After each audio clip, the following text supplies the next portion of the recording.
Over the past 20 years, many girls have accompanied Ash Ketchum in his Pokemon journey, who all have their own unique personalities, development and goals. What's going on guys, I'm Entity Maze, and today we'll be counting down our personal top 5 PokeGirls in the Pokemon anime. Of course, as you can probably tell, I am not alone. I am joined with Derpy Pearly, who you shall soon see later. But of course, this list will be based on our opinions, so you can respect ours and we shall respect yours in the comments below. I'd love to hear your personal list. Anyway, also before we begin this list, we will not be counting the Sun and Moon girls because the Sun and Moon anime is only 30 episodes in when this video will be released, so I cannot exactly judge them yet as their characters are building on goals and development. But with all of that said though, let's not waste any more time and jump right into the list. Yo, what's going on all you derps and dirtbats? My name is Derpy Pearly and welcome to a brand new video. And yes, I'm going to be on somebody's channel. You can find my link in the description below. Thanks for having me, Entity Maze. But I'm going to be handling top 5 right here. So going into top 5 will most likely be Iris, the Dragon Master, the one that everybody knows as "You're such a kid." Yes, that girl. Now, Iris is known for being an annoyance in the anime. She is a nuisance. That is what most people believe. And you know what? I'm just going to say right here and now that I love and both hate Iris at the same time. Mainly because of her annoying side, but I love her because of how determined she is to become a Dragon type master. The determination that she had to help Dragonite trust her and love her, that took real guts, okay? And you know what? Not many people are gonna be like, well, Ash did that with Charizard. Yeah, but Iris had to really struggle with that until Cynthia taught her about how Dragonite was feeling on the inside and why he didn't want to listen to her. And you know what? Iris really needed that. But the moment that she just gets a little bit overconfident of herself, that's when her cockiness decides to show. And you know what? That's always her downfall when it comes to Pokemon battles, which is why I believe that her feats in the anime really are bad because she's so undeveloped. Like, there's really no development. But hey, that's why Iris is going to be in top 5. These are just my opinions though. Number 4. Misty, the original PokeGirl. A stubborn tomboy who got fed up with her more glamorous older sisters to set off on her own journey to become the world's greatest water Pokemon trainer and get a brand new bike off Ash after he had ruined it. Misty is overall known for being an optimistic girl but can easily get angered or frustrated, shown this by screaming at the other characters. She was also picky, sensitive and nosy, which I didn't quite like this personality to be honest. However, as time went on in the original series, Misty actually mellowed and her hyper personality was reduced a lot, so this did make me start to respect her character. Why she did mellow down though was because she was starting to understand water type Pokemon more, such as winning in battles with them, for example against Ash in the World Cup, and respecting the characters more, for example Ash. In fact, in the final episode the original gang is present in until Hoenn, Misty starts to get sad she no longer had the convenient excuse to travel with Ash, showing how much their friendship turned from dislike to like.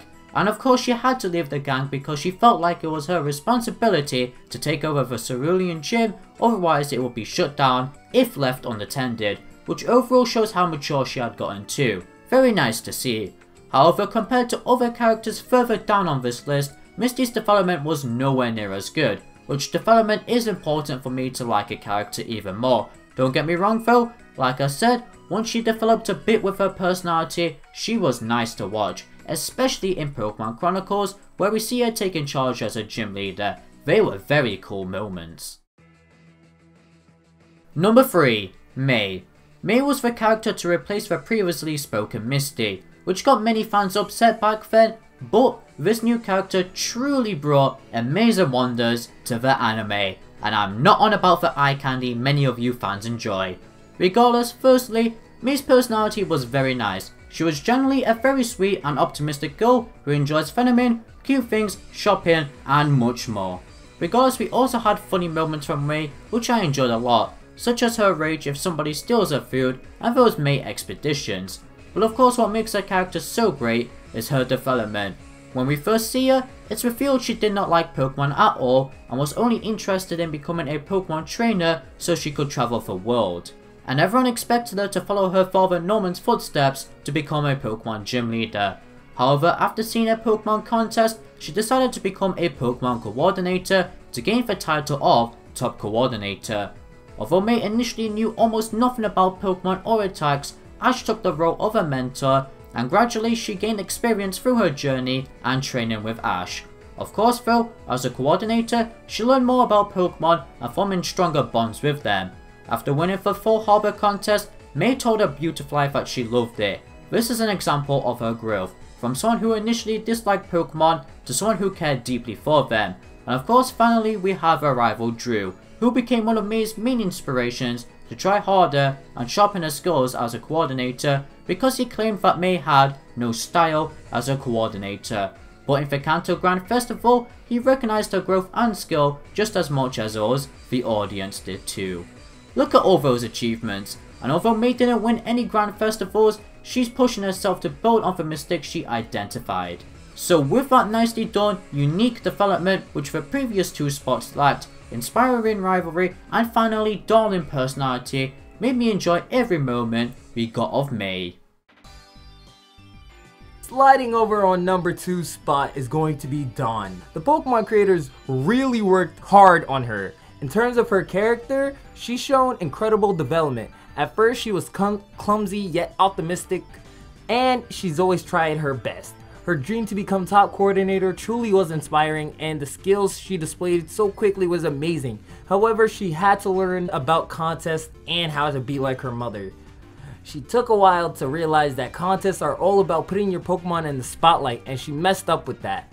She trained really hard on the combinations with her Pokemon and honestly did them really excellently, but she failed to realize the main goal of showing off your Pokemon. Soon she lost 2 contests in a row after earning her first ribbon against Kenny. And she didn't get it.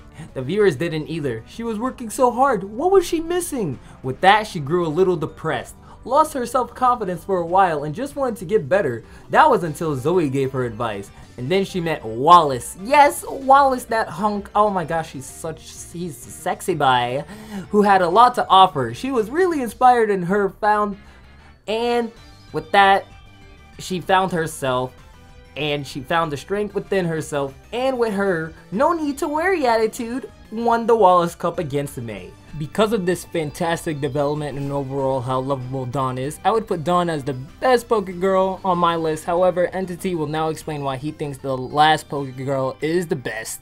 So, handing it over to him. Number 1. Serena. Serena is a kind, polite girl who enjoys performing, fashion, tailoring, shopping, and much more, which of course I like this about her character. However, before we got to know all these traits, Serena was shown to be openly rebellious towards her mother, and that is because Serena was forced into training to become a Rhyhorn racer. She didn't like this activity at all, but later on when Ash jumped off Lumarai's tower to save Pikachu, it was being broadcast all around Kalos, and Serena was one of the viewers, remembering meeting Ash in her childhood, then getting the perfect excuse the next day to leave Rhyhorn racing behind to get Ash's handkerchief back, which he used to help her knee back in the past. After travelling for quite some bit, Serena was unsure on what she wanted to do in life, but thanks to Shauna helping her realise how much passion she had for performing and Ash's motivating speech, she decided to give showcases a go, gaining the goal to become Kalos Queen. Although this did take many episodes for Serena to realise what she wants to do in life, I believe it was worth it due to the next amazing development. Her mom approaches in one episode, stating that she will just give up as a performer when things get too hard, and that Rhyhorn racing is better for her, which Serena proved her wrong by showing how strong her dream is in a Skidder race, then getting the blessings to continue travelling. I love this concept so much of her just standing up to her own mother. Finally, at her first showcase, Serena messed up, taking the loss badly. Like legit, she was so sad. She showed more emotion than May and Dawn, which just had a bigger impact on me too. Anyway, thanks to the comfort and reassurance from her 2 partners, she drew scissors, cutting her hair, and donned a new outfit, signifying her resolve, which is a very nice unique development compared to all the PokeGirls. Of course, after these events, she did get more development, but when Serena gained all 3 Princess Keys, which was necessary to compete in the Master Class to try and win the title of Chaos Queen, Serena got to the finals in this class, one of the only 2 Ash's companions to have their dream almost become reality, which is quite amazing. And in her development off though, Serena forgot how much she loved performing once she made everyone smile after the events of Team Flare, and decided to continue travelling, going to Hoenn to compete in contests from former Chaos Queen Pelimo's advice. Overall, that was a lot to say for Serena's character, which shows how much development she got. In fact, many people say that Serena's character was only good for more shipping, yet although I support the shipping, I only stated the flashback hint for this spot, no more, the rest being her own unique development. Besides, I know many people who return to watch the anime just thanks to her character alone and how relatable she can be, which I can agree with a lot. She grew so many fond memories for me, such as the really funny episode 22, and in fact, making me find many new friends. There's no denying how much I love Serena. Just take a look at my whole channel, a quarter of it is basically her. But with this fantastic development and great personality from Serena, that ends off the list. Thanks for having me on your channel, Entity Maze. Really means a lot to me. And if you like Pokemon videos, be sure to check out my channel as well. My link will be in the description below. But I hope you guys enjoyed this video, guys. And we'll see you guys later in the next video if we ever do one. Peace! Hey, be sure to do that, guys. Anyway, as always, if you did enjoy this video, show me. And hit that like button. And if you're a new viewer to this channel, be sure to consider hitting that subscribe and bell icon too, so you never miss any content like this and Pokemon news. I thank you all so much for watching, and I shall see you all later.